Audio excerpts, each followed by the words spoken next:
Bonjour les activateurs et bienvenue sur Oser et réussir. Je suis Marie Josselin et nous sommes aujourd'hui sous un magnifique ciel bleu en fin de journée après ce premier jour de printemps. Aujourd'hui, je vais aborder 10 clés pour t'aider à mieux vendre.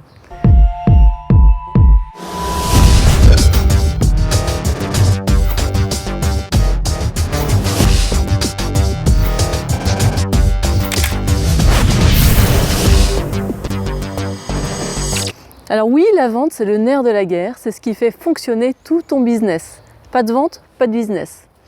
En théorie, la vente est la conclusion, la finalité de différentes étapes préalables bien menées, normalement. Pour augmenter tes ventes, il y a des clés que tu dois maîtriser dans ton processus de vente. Alors, quelles sont ces clés? La première clé, c'est cible ta prospection. Tu peux te dire que ton produit s'adresse à différents marchés. Or, tu ne peux pas vendre à tout le monde en même temps.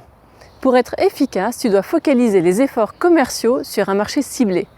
Car ce marché va nécessiter une démarche de vente spécifique, une communication et un suivi spécifique également.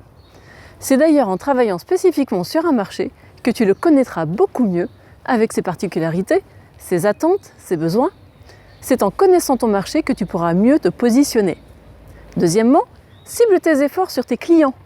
Le risque des entrepreneurs, c'est de passer trop de temps à organiser son activité, sa communication et sa gestion, et de ne pas assez te focaliser sur le principal, les clients. Ton entreprise ne tient pas si tu n'as pas de clients. Si tu veux être sûr de ne pas t'épuiser à créer quelque chose dont les gens ne veulent pas, pratique la loi de Pareto 80-20. 80% de ton temps et de tes ressources pour chercher tes clients, et 20% pour organiser ton activité. Lorsque tu auras trouvé des clients, tu sauras alors ce qu'ils veulent. Troisième clé, rencontre les clients qui ont un besoin. Cela peut paraître évident, mais par expérience, il y a des rendez-vous qui n'aboutissent sur aucun projet. Le client a peut-être accepté le rendez-vous sans grande conviction, ou bien il a souhaité te rencontrer pour connaître un peu le marché. Si tu détectes un potentiel à terme, c'est OK, sur certains comptes qui ont été clairement identifiés. Sinon, assure-toi que ton prospect ou client a réellement une problématique à résoudre. Également, ne cherche surtout pas à forcer la vente, ça te fera plus de mal que de bien à long terme. Quatrième clé, identifie le besoin réel de ton client. Alors oui, ça peut surprendre, mais c'est pourtant très fréquent. La demande exprimée par ton client n'est pas forcément ce dont il a besoin. C'est d'ailleurs plus vrai dans la prestation de service. En fait, il est fréquent que le client fasse un constat et déduise lui-même la solution qu'il lui faut. Il te consulte pour mettre en place cette solution. Dans toute vente, tu dois absolument creuser la demande de ton client, connaître son contexte, pourquoi il en est arrivé à cette conclusion. En ayant travaillé dans la formation professionnelle, il était fréquent que le client identifie un problème. Je vais te citer l'exemple d'un DRH qui m'a contacté pour me dire « Telle équipe est stressée ». Et il me demande donc « Je voudrais mettre en place une formation en gestion du stress » pour cette équipe et aussi prévoir une intervention sur la gestion du temps parce qu'elle travaille avec des échéances serrées et c'est certainement pour cela qu'elle est stressée. Alors en soi, le raisonnement se tient et après tout, on peut se dire que le client est plutôt bien placé pour connaître ses équipes.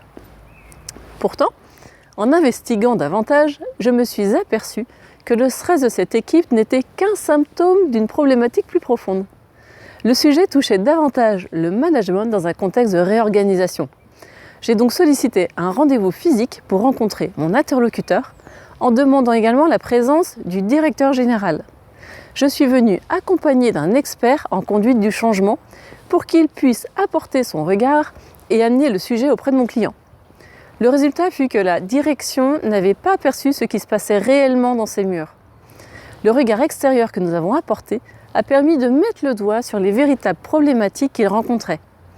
Nous avons donc réalisé un accompagnement de la direction et des managers pour les aider à fédérer les équipes dans les changements qu'ils traversaient. Alors tu vois qu'on est très loin de la demande initiale du client. Si tu veux apporter une solution pertinente à ton client et qu'il obtienne des résultats, tu dois comprendre quel est son véritable besoin. Cinquième clé, rencontre les décideurs. Très souvent, et surtout dans le B2B, tu ne rencontres pas la personne qui prendra la décision finale. Cela réduit tes chances de succès. Dès le premier contact avec cette personne, demande-lui comment s'organise le processus de décision. Identifie immédiatement quels sont les acteurs qui vont intervenir dans la vente.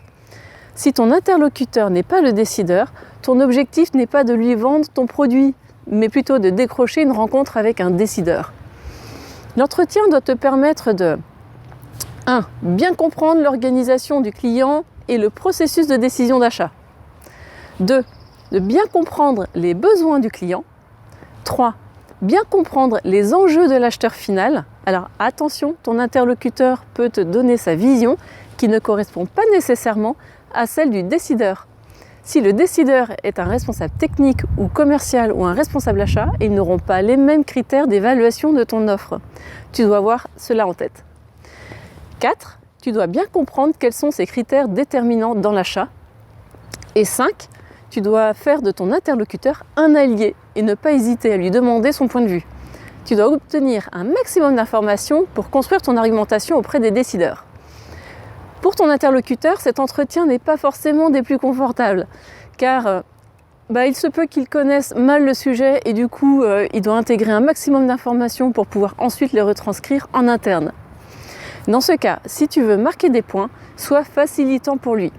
Tu t'appuies sur les besoins qu'il t'a exprimés auparavant et tu lui donnes les points clés qui vont y répondre. Sois pragmatique et efficace. Tu lui proposes de l'accompagner pour présenter la solution avec lui auprès de ses responsables. Si une rencontre n'est pas possible, propose une visio au moment où lui aura rendez-vous avec sa hiérarchie. Tu lui facilites alors la tâche. Également, ne vends pas des solutions que tu ne peux pas délivrer. Ça peut faire sourire ou hurler, mais cette situation est plus fréquente qu'on croit. Imaginons que tu es commercial dans une entreprise. Cette entreprise briefe ses commerciaux sur un nouveau produit ou une nouvelle application ou un nouveau service.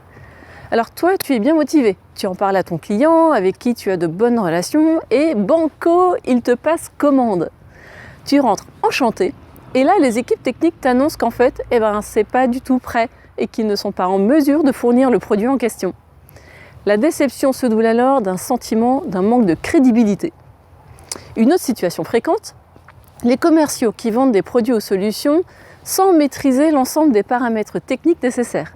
Ils ont pourtant des équipes techniques en interne, mais ils ont parfois du mal à travailler ensemble et les services sont quelquefois trop cloisonnés. Cela conduit à des mésinformations auprès du client. Dans ce cas, pour sécuriser la vente et garder toute crédibilité auprès de ton client, il est indispensable que tu te rapproches régulièrement des équipes techniques. Ton client doit ressentir que vous parlez d'une même voix. Ensuite, 7e clé, rebondis sur un rejet. Après un premier refus de la part d'un prospect, trop de commerciaux abandonnent. Pourtant, il est essentiel de maintenir le lien, car 80% des ventes se font entre la 4e et la 11e relance. Pour garder le contact avec ton prospect, évidemment, tu dois éviter de le harceler. Utilise différents canaux de communication, les mails, réseaux sociaux, le téléphone, invite-le à des événements, informe-toi des actualités de son entreprise.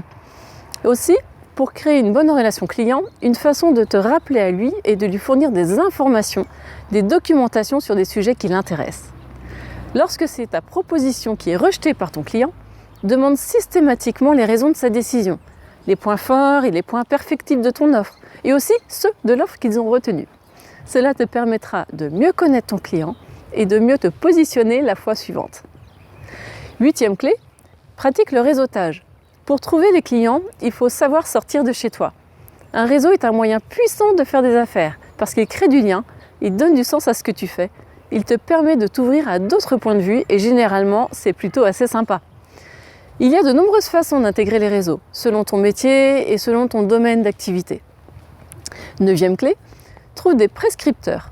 Un bon moyen de trouver des clients, c'est aussi de contacter des prescripteurs. C'est-à-dire que le prescripteur ne sera pas nécessairement le consommateur de ton produit ou service, cependant il peut le promouvoir auprès de ses contacts qui, eux, seront susceptibles de devenir tes clients. Par exemple, si tu as une activité de traiteur, tu peux contacter les salles de réception qui pourront promouvoir tes prestations auprès de leurs clients. Et enfin, 10e clé, forme-toi en continu. Quelle que soit ta situation, ne cesse jamais d'apprendre pour progresser. Apprends de tes expériences, de tes rencontres, de tes échecs. Apprends des autres, échange avec des pairs sur vos pratiques, suis des formations pour te perfectionner. De cette façon, tu t'inscris dans une dynamique positive qui portera à coup sûr des résultats. Pour conclure, tu comprends maintenant que pour vendre, tout se joue avant la conclusion de la vente. Expérimente ces 10 clés. Vois comment elles peuvent améliorer ton développement. Voilà, tu as une nouvelle clé pour mieux capter tes clients. Si tu as apprécié, laisse-moi un commentaire, n'hésite pas à partager, tu peux cliquer sur le pouce, abonne-toi et clique aussi sur la petite cloche pour rester informé des prochaines vidéos. Je te dis à bientôt et on se retrouve sur le blog. Bye!